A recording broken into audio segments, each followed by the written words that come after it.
శ్రీకృష్ణ పరబ్రహ్మణే నమః. నిన్నటి పారాయణంలో మనం సురుచి ధ్రువుని తన కడుపున పుట్టకపోవడం వల్లే తండ్రి తొడ మీద కూర్చొని అర్హత లేకపోయింది, శ్రీమన్నారాయణుడు అనుగ్రహించలేదు అన్న మాట అనేసరికి ఆ పిల్లవాడికి ఏదో కొంత అర్థం అయింది, ఏదో కొంత అర్థం కాలేదు. చిన్న పిల్లవాడు కదండి. కానీ ఆ శ్రీమన్నారాయణ అనుగ్రహం పొందకపోవడం వలన తాను సునీతి కడుపున పుట్టాను అనే మాట అతనికి జీర్ణం కాలేదు.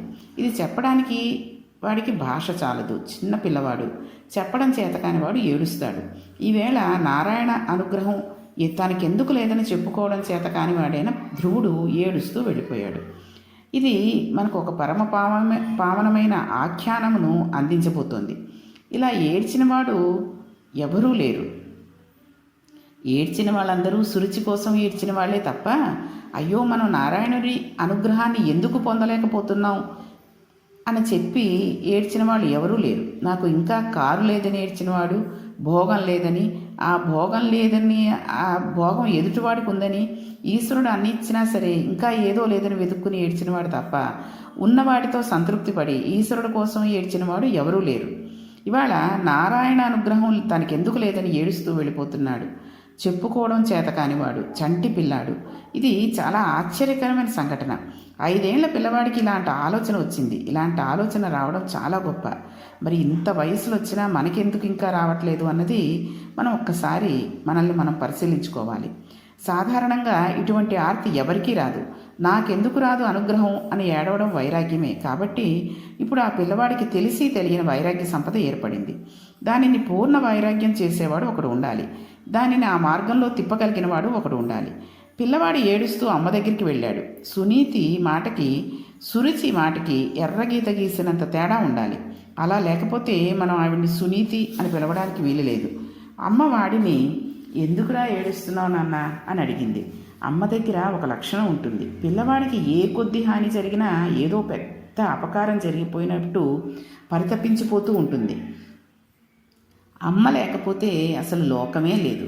పిల్లవాడు ఎందుకలా ఏడుస్తున్నాడా అని ఆవిడ అటు ఇటు చూస్తోంది. ఈలోగా అక్కడ ఉండే అంతఃపుర కాంతలు కొంతమంది పరిగెట్టుకు వచ్చారు. ఎందుకమ్మా పిల్లాడు ఏడుస్తున్నాడు అని అడిగింది వాళ్ళని. వీడు చెప్పలేనికి కూడా మాట రాదు. అప్పుడు వాళ్ళు అన్నారు, అమ్మ ఇవాళ సురుచి అనరాని మాట ఒక దానినంది. నీ కొడుకు తండ్రి దగ్గరికి వెళ్ళి ఆయన తొడ మీద కూర్చుంటానని అన్నాడు. నీకు నారాయణ అనుగ్రహం లేదు, అందుకని సునీతి కడుపున పుట్టావు. నీకు నారాయణ అనుగ్రహం ఉంటే నా కడుపున పుట్టి ఉండేవాడివి. నువ్వు నా కడుపున పుట్టకుండా నాన్న తొడ మీద ఎలా కూర్చుంటావు అని అడిగింది అని చెప్పారు. ఆ మాటలు విని ఇప్పుడు సునీతి ఏడ్చింది. ఏడ్చి ఆవిడంది, చూడండి, మాధవీలత అని అతి సున్నితమైన ఒక తీగ, ఒక జాజి తీగ కానీ మల్లె తీగ కానీ పందిరెక్కుతుందనుకోండి, దానిని మనమేమీ కాల్చలేదు.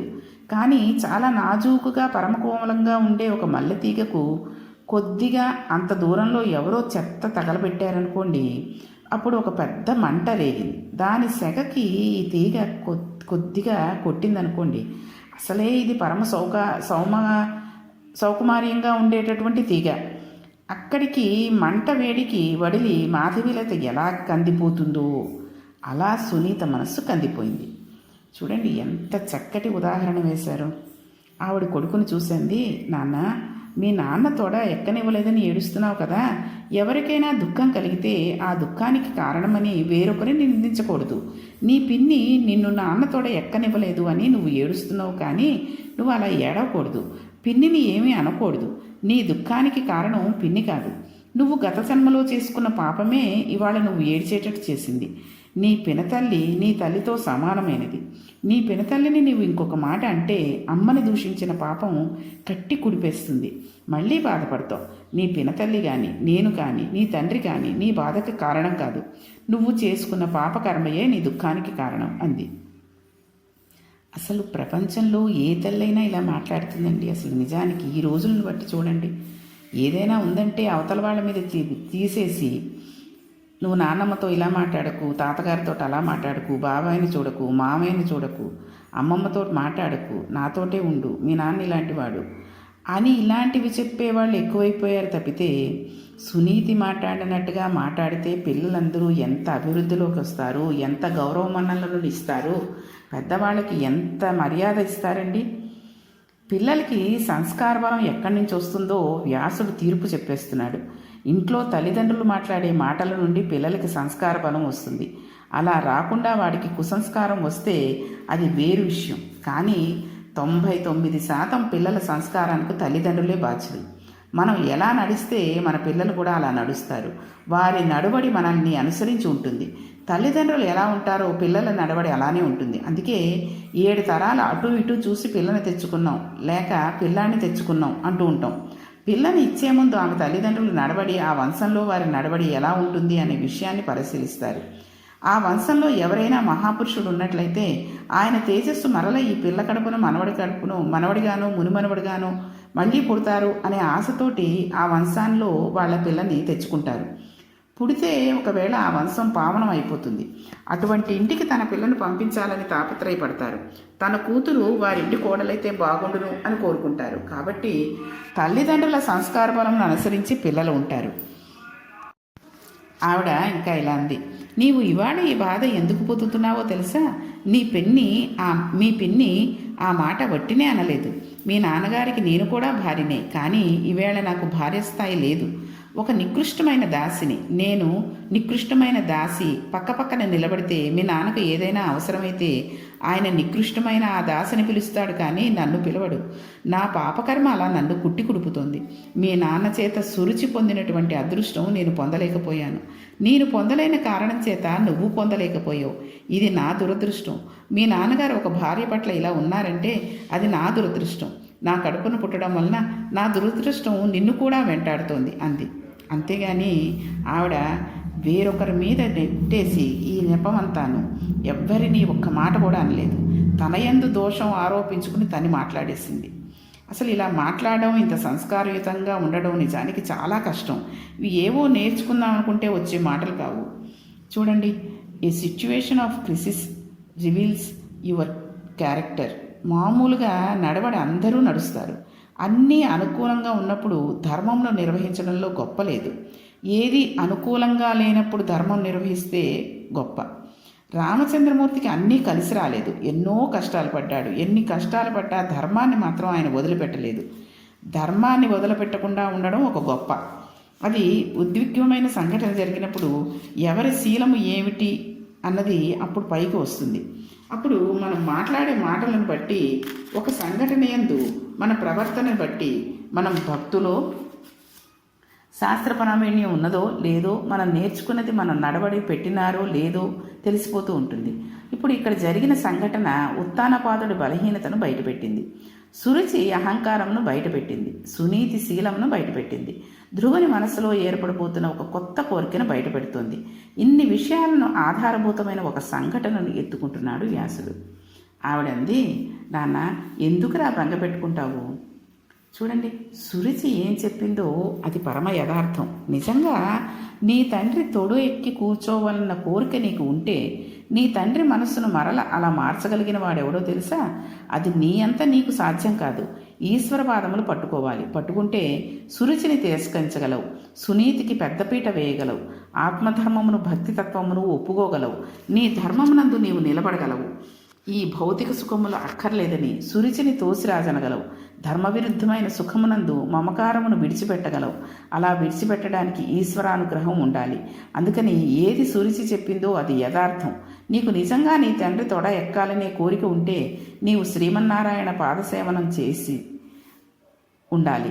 అలా ఏడవడం కాదు, ఆయన గురించి ఏడవగలవా? మీ తాతగారైన స్వయంభూమనువు అలా ఏడ్చాడు. మీ పిన్ని చెప్పింది తప్పు కాదు.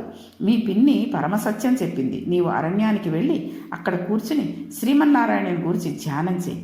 ఆయన అనుగ్రహం కలిగి ఉందంటే నీ తండ్రి అంకసీమ నీవు చేరగలుగుతావు అని చెప్పింది. తల్లి చెప్పిన మాట 5 సంవత్సరముల పిల్లవాడిని ఎటువంటి స్థితికి తీసుకువెళ్ళిపోతుందో చూడండి. ఏ పిల్లవాడైనా అమ్మ మాట అలా తీసుకువెళ్ళగలదు. అమ్మ పెరుగు అన్నం నోట్లో పెట్టి చెబుతున్న మాటలే పిల్లవాడికి శీలాన్ని తీర్చిదిద్దుతాయి. అందుకే ఇప్పుడు అందరూ ఏం చేస్తున్నారంటే పిల్లలకి అన్నం పెట్టేటప్పుడు ఈ సెల్ ఫోన్లు ఇచ్చేయడం, వాళ్ళు ఏదో చూస్తూ ఉంటారు, టీవీలు పెట్టేయడం. ఈ అన్నం పెట్టే వాళ్ళు ఏం తింటున్నారో అన్నంలో అన్నది కూడా తెలియనటువంటిగా ఆ అన్నాన్ని తింటూ ఉంటారు, మింగేస్తూ ఉంటారు, నీళ్లు తాగేస్తూ ఉంటారు. అయిపోయింది అన్నం తినడం, ఇంకా నీకు పొట్ట నిండింది అని తల్లి ఆపేయాలి తప్పితే వాళ్ళు తింటున్నారా, వాళ్ళు ఏమైనా కూర రుచి ఎలా ఉంది ఏమిటి అన్నది ఏమీ తెలియని పరిస్థితిలో ఉంటున్నారు. కాబట్టి మనం ఒకవేళ టీవీలోనైనా సెల్ ఫోన్లోనైనా భగవంతుడికి సంబంధించినటువంటి ఏదైనా పెట్టి చూపిస్తూ కనుక అన్నం పెడితే అది ఒక రకంగా ఫలితం ఉంటుంది. కళ్ళు పాడైపోతాయి, ఆ విషయం పక్కన పెట్టండి. మన నోటితో చెప్పే స్థితిలో లేరు. ఎందుకంటే తల్లిదండ్రులకే తెలియదు, ఇంకా పిల్లవాడికి ఏం చెప్తారండి. ఏదో పూర్వకాలం నుంచి ఉన్న మనుషులైతే ఆ తాతగారులు, అమ్మమ్మలో, నానమ్మలో చెప్తూ ఉంటారు. కానీ వాళ్ళకి తెలియక, పిల్లలకి తెలియక, ఇప్పుడు పుట్టిన ఈ తరం వాళ్ళకి తెలియకపోతే ఇంకా వాళ్ళు ఎలాగ అభివృద్ధిలోకి వస్తారు? వాళ్ళు ఎంతసేపు ఆ సినిమాలు, పాటలు ఇవే ఉంటే వాళ్ళు ఎప్పుడు హెచ్చరిల్లుతారండి? అబ్దుల్ కలాం గారు ఒక పుస్తకానికి ప్రీఫేస్ రాస్తూ ఒక మాట అంటారు, I wait for that day for the final judgement to reach your lotus feet once again. అమ్మా, వచ్చి నీ పాదకమలములు ఎందు చేరిపోయే మహామృత్యువును గూర్చి నిరీక్షిస్తున్నాను అన్నారు. ఆయన ఋషితుల్యుడు. ఇక భాగవతంలోకి వస్తే తల్లి చెప్పిన మాట పిల్లవాని తలకెక్కింది. అప్పుడు పిల్లవాడైన ధ్రువుడు, అమ్మ అయితే ఇప్పుడు నేను బయలుదేరుతాను, శ్రీమన్నారాయణుడి గురించి తపస్సు చేస్తాను, ఆ స్వామి అనుగ్రహం పొందుతాను అన్నాడు. తల్లి పిల్లవాని తిక్కను దేని కింద మారుస్తోందో చూడండి. ఈ కౌశలం ప్రతి తల్లికి ఉండాలి. తల్లి వాళ్ళ మీద నేరాలు, వీళ్ళ మీద నేరాలు పిల్లలకి నేర్పితే సంస్కార బలం రమ్మంటే ఎక్కడి నుంచి వస్తుంది? తల్లి ముందుగా గొప్ప గొప్ప సంఘటనలు నేర్చుకుని పిల్లవాడికి అన్నం పెడుతూ మహాతుల్యం జీవితంలోని గొప్ప గొప్ప సంఘటనలను పిల్లవాడికి వివరించాలి. గాంధీ గారి తండ్రి ఆఖరి సమయంలో నోటి వెంట మాట్లాడలేక మృత్యువులోకి వెళ్ళిపోతున్నప్పుడు తండ్రి గారి కన్నుల వెంట కారిన నీటి బిందువులు గాంధీ గారిని మార్చాయి. ఇది గాంధీ గారి ఆటోబయోగ్రఫీలో వివరించబడింది. ఎంతమంది తల్లిదండ్రులు అటువంటి సంఘటనలను ఇవాళ కూర్చోబెట్టి పిల్లలకు చెబుతున్నారో ఆలోచించండి. వాకాటి పాండురంగారావు గారిని దిక్సూచి అనే వ్యాసాలు రాశారు. అందులో ఆయన ఒక మాట అంటారు, there are only 2 burdens to the nation. The first burden is he who says thanks to his mother and wife. ఈ జాతికి 2 బరువులు. ఒకటో బరువు ఏంటంటే తన తల్లికి, భార్యకి థ్యాంక్స్ చెప్పేవాడు. నీ తల్లికి నువ్వు ఎన్ని థ్యాంక్స్లు చెప్తే నీ కృతజ్ఞత తీర్చుకుంటావు? నీ భార్యకు ఎన్ని మారులు థ్యాంక్స్ చెప్తే నీ రుణం తీర్చుకుంటావు? ఆమె నీ తేజస్సును స్వీకరించింది, నీ రూపంలో నీ వంశాన్ని పెంచింది, నీవు ధర్మానుష్ఠానం అందుంటే నీకు అన్నం వండి పెట్టింది, నీ కోసం ఇంటి పేరు వదిలింది. ఇవేవీ అక్కర్లేకుండా దిక్కుమాలిన సీరియల్స్ అన్నీ పనికొచ్చాయి. పనికిమాలిన వాడు రాసినవన్నీ పెద్ద పెద్ద విశేషాలయ్యాయి. వాటికి అవార్డులు, రివార్డులు. పిల్లలకి ఆ సంస్కారం మనము ఇంజెక్షన్ చేస్తున్నాం. ఇప్పుడు వాళ్ళు విషపురుగులు కాకపోతే సాధుగోవులు కమ్మంటే ఎలా అవుతారండి? వాళ్ళకి మన సంస్కార బలం ఎక్కడిస్తున్నాం? సంస్కార బలం అందిస్తే వాళ్ళు సంస్కారవంతులు అవుతారు. అలా అందించకుండా వాళ్ళు సంస్కార బలం పొందమంటే వాళ్ళు ఎక్కడి నుంచి పొందుతారు? ఈ జాతికి సంస్కారవంతులైన మహాపురుషులందరూ పునర్జన్మలు ఎక్కడ పొందారో తెలుసా అండి? తాతల పక్కన పడుకుని మంచాల మీద, నాయనమ్మల బొడిలో, అమ్మ పెట్టిన పెరుగన్నం ముద్దల్లో కలిసిపెట్టిన చిన్ని చిన్ని కథలలో వారు పునర్జన్మను పొందుతారు. మన సంస్కృతికి ఇవే నిజమైన పాఠశాలలు, ఇవే నిజమైన ఆలయాలు కూడా. కాబట్టి పిల్లల్ని పెంచే విషయంలో తల్లులు కాస్త జాగ్రత్త పడండి. కాబట్టి తల్లికి, భార్యకి కూడా మనం థ్యాంక్స్ చెప్పినందువల్ల మనం చాలా చెడు పని చేస్తున్నాం అని తెలుస్తుంది. అయితే కదా సునీతి ఇంకా ధ్రువుడికి ఏ రకంగా చెప్పి ప్రోత్సహించింది, అతను వెళ్ళి ఏ రకంగా తపస్సు చేశాడు అనే విషయాన్ని రేపటి పారాయణంలో తెలుసుకుందాం. శ్రీకృష్ణ పరబ్రహ్మణే నమః.